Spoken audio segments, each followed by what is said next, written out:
Hello once again I welcome you all to the official YouTube channel of BMD college of education. तो ये हमारी pedagogy of mathematics की lecture series चल रही है। इसके अंतर्गत यूनिट 2 में हमने सब टॉपिक नंबर 1 से लेके सब टॉपिक नंबर 9 तक कर लिया है। 9 के हमने दो पार्ट्स कर लिए थे। दो पार्ट्स क्या थे हमारे? इंडक्टिव एंड डिडक्टिव मेथड और एनालिटिक सिंथेटिक मेथड। ये हमने लास्ट लेक्चर में कर लिया था। आज हम करेंगे प्रॉब्लम सॉल्विंग मेथड और ह्यूरिस्टिक मेथड। तो चलिए अब हम शुरू करते हैं। तो हमारा सबसे पहले हम करते हैं प्रॉब्लम सॉल्विंग मेथड। तो आपका क्वेश्चन कुछ इस प्रकार से आएगा एग्जाम में कि briefly explain problem solving method. तो सबसे पहले हम जान लेते हैं कि प्रॉब्लम सॉल्विंग मेथड होता क्या है। तो problem solving method is a process of raising a problem in the minds of students to stimulate purposeful reflective thinking to arrive at a rational solution। तो ये एक ऐसा तरीका होता है मैथ्स में प्रश्न सॉल्व करने का कि एक कोई भी आपको प्रश्न दिया गया है क्लास में, तो उस प्रश्न को और नए प्रश्न सॉल्व करके हमें सॉल्व करना है। ठीक है, अर्थात हमें डायरेक्ट रटी हुई चीजें नहीं करनी, हमें सोचना है कि इसका समाधान कैसे हो सकता है और नए क्वेश्चंस पूछ के। तो इस पर्टिकुलर मेथड में टीचर क्या करता है? Teacher presents a meaningful challenge. Challenge क्या होता है कि स्टूडेंट्स को अपना जो प्रीवियस नॉलेज होता है, फैक्ट्स होते हैं, फॉर्मूलाज जो होते हैं दिमाग में ऑलरेडी उनके, उनको डिस्कवर करके और किसी क्वेश्चन का आंसर देना होता है। तो इन शॉर्ट ये मेथड अलग क्यों है? क्योंकि पहले जो टेक्निक्स हुआ करती थी, ठीक है, पुराने दौर में, उनमें जनरली बच्चों को चीजें मेमोराइज करने के लिए बोल दिया जाता था कि फैक्ट्स और फॉर्मूलाज मेमोराइज कर लो आप, टीचर बस पढ़ा देगा, आपको ज्यादा दिमाग नहीं लगाना अपना। और डेली लाइफ से ये जो पढ़ाई होती थी ये काफी अलग होती थी। पर अभी जो नए मेथड्स हैं, जैसे प्रॉब्लम सॉल्विंग मेथड है, ह्यूरिस्टिक मेथड है, इनमें क्या होता है कि बच्चा खुद इंडिपेंडेंटली, खुद के दम पे लॉजिकल सॉल्यूशंस फाइंड आउट करता है। बच्चा एक्टिवली क्लास में पार्टिसिपेट करता है और ये जो प्रॉब्लम्स होते हैं रियल वर्ल्ड से रिलेटेड होते हैं। तो ये जो प्रॉब्लम सॉल्विंग मेथड होता है, इसको यूज करने के क्लास में कुछ पर्टिकुलर मेथड्स होते हैं। क्या मेथड्स होते हैं या क्या प्रोसेस होता है? इसके 5 स्टेप्स होते हैं, नंबर 1 से लेके नंबर 5 तक। तो सबसे पहला क्या होता है हमारा यहाँ पे कि selection and presentation of problem. जो टीचर होता है वो सेलेक्ट करता है क्लास में और रियल मीनिंगफुल प्रॉब्लम, कोई भी एक प्रश्न, मीनिंगफुल प्रश्न क्लास में टीचर सेलेक्ट करता है, उसको प्रेजेंट करता है स्टूडेंट्स के आगे बोर्ड पे लिख के। ठीक है, उसके बाद सेकंड स्टेप में क्या करते हैं students? Students think of possible reasons और methods to solve the problem.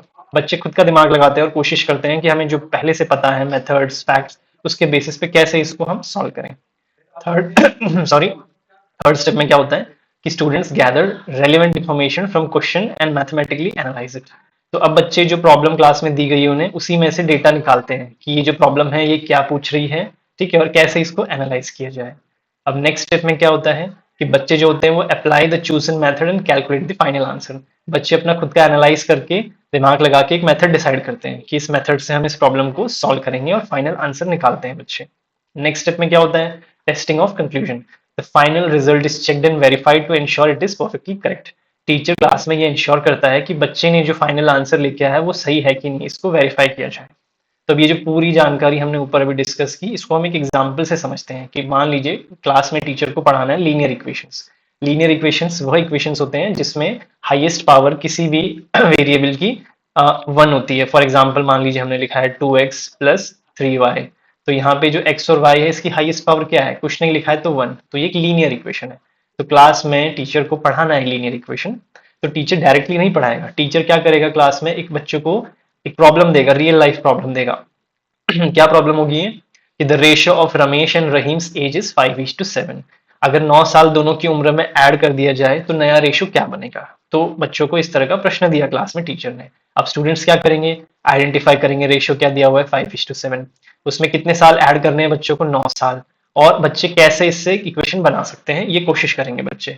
तो बच्चे फाइनली अब क्या बनाएंगे? इसको एक इक्वेशन में तब्दील करेंगे। ये जो दो इंसान के नाम दिए हैं, इनकी एज, इसको इक्वेशन में बच्चों ने तब्दील कर दिया और ये क्या है? ये एक हमारी लीनियर इक्वेशन है। ठीक है, तो इस तरह से कैसे एक word problem, day to day problem को टीचर ने बच्चों को मदद करके लीनियर इक्वेशन में कन्वर्ट करा दिया। तो यही एक तरीका होता है प्रॉब्लम सॉल्विंग मेथड में चीजें आगे बढ़ाने का। ठीक है, अब हर एक मेथड की तरह इसके भी कुछ अपने फायदे और नुकसान है, मेरिट्स और डीमेरिट्स हैं। वो एज यूजुअल जो हमने पहले पढ़े थे, ठीक है, इंडक्टिव, डिडक्टिव और एनालिटिक, सिंथेटिक में, वही सेम यहाँ पे है। आप वो वाला यहाँ पे लिख सकते हैं। एक बार मैं फिर रिपीट कर देता हूँ कि इस मेथड के फायदे क्या हैं। कि ये बच्चों में साइंटिफिक सोच को डेवलप कराता है, बच्चों में इंडिपेंडेंट थिंकिंग और पेशेंस डेवलप होता है।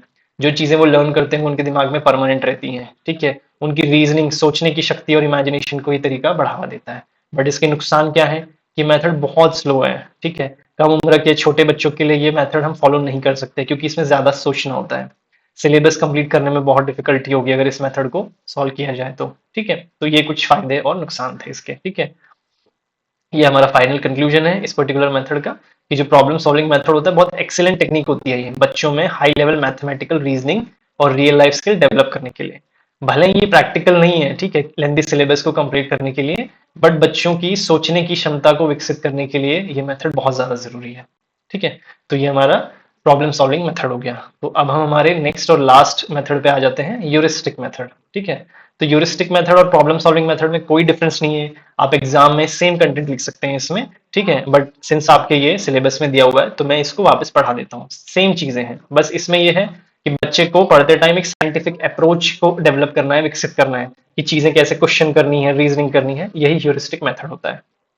तो इस तरह के प्रश्न आपके एग्जाम में आएंगे। Write short note on the heuristic method. तो यूरिस्टिक मेथड की डेफिनेशन क्या है हम देख लेते हैं। तो यूरिस्टिक मेथड जो है वो हमारा एक बहुत ही फेमस इंसान है, प्रोफेसर एच ई आर्मस्ट्रॉन्ग, उन्होंने दिया था ये मेथड, ठीक है। इस मेथड का नाम यूरिस्टिक है तो इसकी शब्द की उत्पत्ति कहाँ से हुई है, ग्रीक शब्द यूरिस्को से इसकी उत्पत्ति हुई है, ठीक है। और इस शब्द का मीनिंग क्या होता है, मीनिंग होता है आई फाइंड आउट और आई डिस्कवर, कि मैं खुद खोजूंगा या ढूंढूंगा चीजों को। तो ये साइंटिफिक अप्रोच हो गया ना, कि मैं खुद चीजों को ढूंढूंगा या खोजूंगा, ठीक है। तो इस मेथड में क्या होता है कि instead of giving direct formulas, ठीक है, एक सेकंड इसको थोड़ा जूम कर लेते हैं हम। Instead of giving direct answers और formulas the teacher acts as a guide, कि डायरेक्ट फॉर्मूलाज न देकर क्लास में टीचर जो होता है बच्चों को ऐसे प्रश्न पूछता है, ऐसी चीजें टेक्निक्स यूज करता है कि बच्चों में एक साइंटिफिक एटीट्यूड डेवलप हो जाए, ठीक है। ये देखिए यहाँ डायग्राम में भी मैंने यही चीज बताई कि रेडीमेड फॉर्मूले बच्चों के दिमाग में नहीं भरने हैं, बच्चों को गाइड करना है, जैसे गूगल मैप हमें गाइड करता है वैसे गाइड करना है, ताकि बच्चे इंडिपेंडेंटली खुद अपना रास्ता डिस्कवर करके प्रॉब्लम सॉल्व करें और लाइफ में आगे बढ़े, वो रट्टू तोते ना बने, ठीक है। तो हर मेथड की तरह इसमें भी कुछ स्टेप्स होते हैं फॉलो करने के लिए, कुछ फेजेस होते हैं, तो इसके भी 4 स्टेप्स हैं। एज इट इज वही है यहाँ पे भी घुमा फिरा के जो प्रॉब्लम सॉल्विंग मेथड में पढ़ा था हमने, कि जो टीचर है वो एक प्रैक्टिकल प्रॉब्लम बच्चों को सामने प्रेजेंट करेगा क्लास में। टीचर जो है बच्चों को logical step by step questions पूछेगा ताकि बच्चे एक सही दिशा में बढ़ें, ठीक है। फिर उसके बाद स्टूडेंट्स कैलकुलेट करेंगे, छोटे छोटे अपने एफर्ट्स लगाएंगे आंसर फाइंड आउट करने के लिए। फिर इन छोटे छोटे आंसर्स को फाइनल फॉर्मूला या कंक्लूजन तक लेके जाएंगे बच्चे। तो ये जो हमने सब पढ़ा इसको एक एग्जाम्पल की मदद से हम समझ लेते हैं कि क्लास में टीचर कैसे ह्यूरिस्टिक मेथड से पढ़ा सकता है।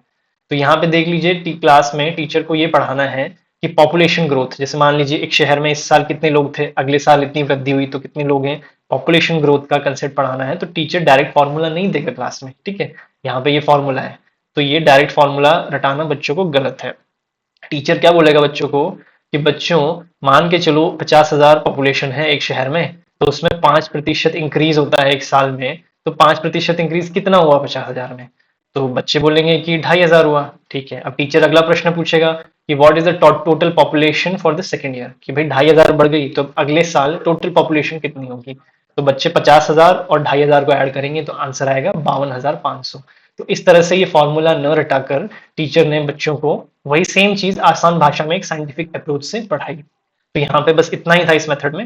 मेरिट्स डीमेरिट्स अगर आपको पूछे जाएं तो जो हमने पहले प्रॉब्लम सॉल्विंग मेथड में पढ़े वही आपको as it is copy paste कर देने हैं, ठीक है। यहाँ पे इसका कंक्लूजन है छोटा सा, कि heuristic method is exceptional for developing deep critical thinking and creativity, कि बहुत ही एक्सेप्शनल मेथड है बच्चों में क्रिटिकल थिंकिंग, सोचने की क्षमता और क्रिएटिविटी को डेवलप करने का, ठीक है। ये मेथड बहुत ज्यादा समय लेता है, ठीक है, सिलेबस कंप्लीट करना हो, टीचर्स को यूज करना हो, बहुत ज्यादा समय लेता है, ठीक है। But at the same time बच्चे एक मैथमेटिशियन की तरह सोचना सीख जाते हैं, इसलिए मेथड जरूरी है क्लास में इस्तेमाल करना। सो यहाँ आज के लिए हमारा ये लेक्चर खत्म होता है। So thank you for your time and attention. So please check description for PDF notes. I will see you in the next lecture.